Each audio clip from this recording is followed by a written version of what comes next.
మీ family background ఏంటి? మీరు karate నేర్చుకోవడానికి గల కారణాలు ఏంటి? మీరు కరాటేలో ఎలాంటి బహుమతులు గెలుచుకున్నారు? ఎన్ని బహుమతులు గెలుచుకున్నారు? యాక్చువల్గా నేను ఇంటర్మీడియట్ అయిపోయిన తర్వాత కరాటే అప్పుడు ప్రతాప్ జాకబ్ చెన్నై నుంచి ఇక్కడ వచ్చి చెప్పడం జరిగింది. ఆ రోజులల్లా కరాటే విద్య అనేది ఒక కాస్ట్లీ, ఎందుకంటే కేవలం డబ్బున్న వాళ్ళే నేర్చుకునేది. మామూలు వాళ్ళకు కరాటే నేర్చుకోవడం అంటే కొంచెం ఇబ్బంది.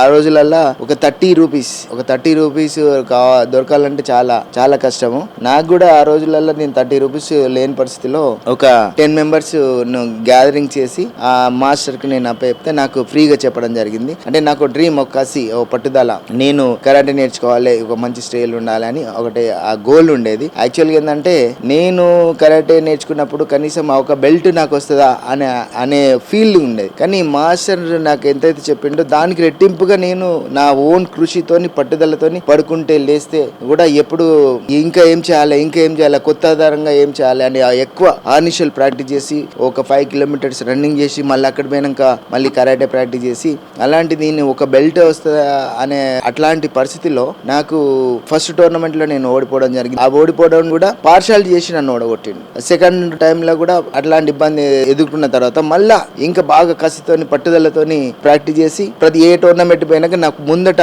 నాకు పోటీ లేకుండా అలాంటి పరిస్థితి నేను క్రియేట్ చేసుకొని ఒక మైక్ టైసన్ లాగా కరాటే ప్రభాకర్ అనే ఒక బ్రాండ్ కేవలం నా టోర్నమెంట్ నేను ఫైటింగ్ చేస్తా అంటే ఆ రోజులలో రూపాయలు నా పైన ఇట్లా చల్లడం జరిగింది. ఎందుకంటే ఒక డిఫరెంట్ స్టైల్ లో నేను కరాటే చేసేది. దాదాపుగా ఏంటంటే అన్ని ఎయిర్ కిక్స్, నాకు ఆ బ్రూస్లీ ఇన్స్పిరేషన్ ఆ టైప్ లో చేయాలని నేను చాలా చేసేది. కానీ పబ్లిక్ కూడా నన్ను అంత రిసీవ్ చేసుకొని కరాటే ప్రభాకర్ ఫైటింగ్ చూడాలని, కరాటే నేర్చుకున్న వాళ్ళు కరాటే మాస్టర్లు కూడా ప్రత్యేకంగా నా ఫైటింగ్ చూడడానికి వాళ్ళు వెయిటింగ్ లో ఉన్నది. ఈ రోజు నేను కరాటే అనేది అట్లాంటి ఒక రూపాయి లేని, డబ్బులు లేని పరిస్థితిలో నేను కరాటే 20 సార్ల state champion, 5 times national gold medal, 1 time international international hostel పైన కూడా గోల్డ్ మెడల్ సాధించడం జరిగింది. అంటే పట్టుదల ఉంటే ఏదైనా సాధించవచ్చు అనే ఉద్దేశంతో బాగా నేర్చుకొని ఆ స్థాయికి పోయినందుకు చాలా గర్విస్తున్నాను.